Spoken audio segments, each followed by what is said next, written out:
2024 a notamment été marqué par des progrès supplémentaires sur le front de la désinflation aux États-Unis comme en zone euro.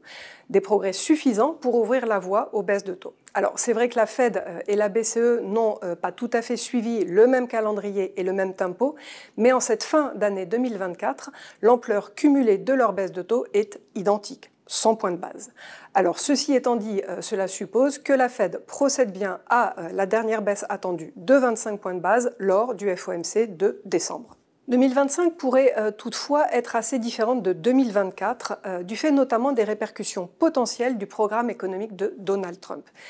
C'est vrai que ce qui sera effectivement décidé et dans quel timing demeure incertain, mais dans nos nouvelles prévisions de croissance, nous supposons une mise en œuvre quasi intégrale et étalée dans le temps. Dans ce contexte, nous nous attendons à un début de convergence des taux de croissance entre les États-Unis et la zone euro, mais à des trajectoires d'inflation divergentes et donc à une déconnexion des politiques monétaires. Sur le plan de la croissance, la réduction de l'écart entre les États-Unis et la zone euro passerait surtout par la diminution anticipée de la croissance américaine. Alors c'est vrai que celle-ci resterait d'abord soutenue par l'optimisme post-élection pendant environ la première moitié de l'année 2025, avant de commencer à pâtir des effets inflationnistes des Trumponomics et de la politique monétaire plus restrictive qui devrait en découler. Plus exactement, nous anticipons désormais un statu quo monétaire prolongé de la Fed tout au long de 2025. C'est vrai qu'elle ne se montrait déjà pas pressée à poursuivre ces baisses de taux, mais nous anticipons dorénavant qu'elle devra interrompre ces baisses de taux en 2025, n'ayant pas la possibilité de passer outre la remontée, même temporaire, de l'inflation tirée par les droits de douane.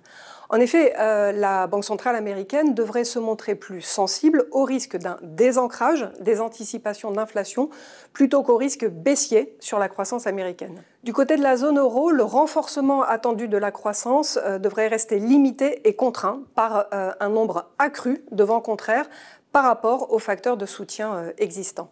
En revanche, du côté de l'inflation, les perspectives demeurent favorables.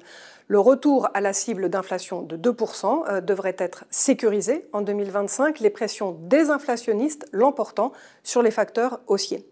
Le tout devrait permettre à la BCE de continuer à desserrer graduellement sa politique monétaire jusqu'à atteindre la neutralité en milieu d'année prochaine. Quel message retenir de cette déconnexion anticipée entre la politique monétaire de la Fed et celle de la BCE ? Certes, cette déconnexion est pour partie le fruit d'une situation économique meilleure aux États-Unis, mais elle est aussi et surtout le résultat d'une inflation plus basse et sous contrôle dans la zone euro, un avantage non négligeable.